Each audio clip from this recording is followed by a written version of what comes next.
Revelation chapter 18, verse 10. Standing afar off for the fear of her torment, saying, at last, that great city Babylon, that mighty city, for in 1 hour is thy judgment come.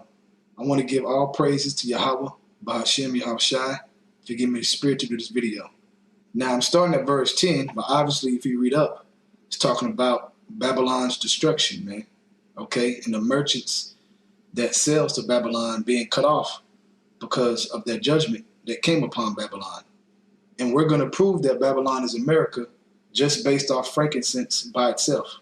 Okay, we know there's many things that prove that Babylon is America, but I'm going to use frankincense to prove it. All right, so let's start back at 10. I'm going to read all the way through. Standing afar off for the fear of her torment, saying, at last, that great city Babylon, that mighty city, for in 1 hour is thy judgment come. And the merchants of the earth shall weep and mourn over her, for no man buyeth their merchandise anymore. Let's jump to 13 verse. And cinnamon, and odors, and ointments, and frankincense. So let's deal with this frankincense to prove it. Now, frankincense, which comes from the boswellia tree, is native in the Middle East. Okay, now I have the Wikipedia. I'm going to read. It is the primary tree in the genus boswellia, from which frankincense, a resinous dried sap, is harvested. It is native to the Arabian Peninsula, Oman, Yemen, and northeastern Africa, Somalia. So we all know that America doesn't make anything. They import pretty much everything. And one of their imports is frankincense from those areas where the boswellia tree is native to. Okay? The boswellia tree is not in America, man. Okay? It's not here.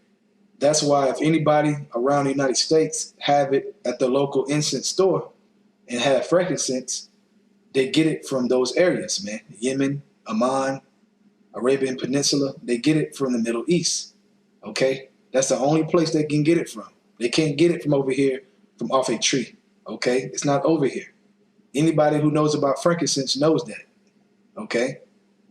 Which proves that Babylon is importing frankincense from the other side of the world.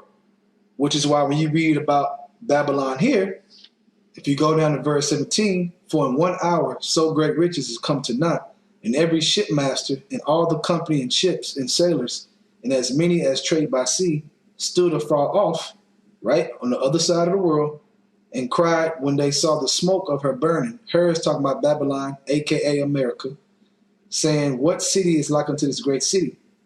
And they cast dust on their heads and cried, weeping and wailing, saying, at last, that great city wherein we were made rich, all that had ships in the sea by reason of her costliness, for in 1 hour is she made desolate. Talking about Babylon, which is aka America.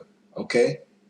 So Babylon can't get frankincense unless they get it from the other side of the world, which once again proves you have the other side of the world, which is the Middle East. Okay? And you have the West, which is the Americas. So you do the math. Frankincense alone proves that Babylon is America because it's not native here. It's only native on the other side of the world. And the only way that America is going to get it is if they import it from the other side of the world, which is why the merchants were mad, because by America being destroyed, aka Babylon, they couldn't sell their frankincense to America no more, to Babylon anymore. Okay, and they were making a lot of money. Why? Because we don't have frankincense native over here to go pierce a tree and get the scents out of it. Okay, we have to order it, get it mailed, get it shipped from overseas. With that, that's just a little fun fact, man, to corner somebody who tries to dispute that, no, Babylon is ancient Babylon in the Middle East, and don't want to accept the fact that Babylon is actually America, Mystery Babylon, the daughter of Babylon, which is America, which is going to be destroyed soon. With that, I want to say, Tawada Yahabashim Yahabshai, for giving me the spirit to do this quick video. Double honors to the elders of Great Millstone, and Shalom to you Akamat that is doing the truth and sincerity. Shalom.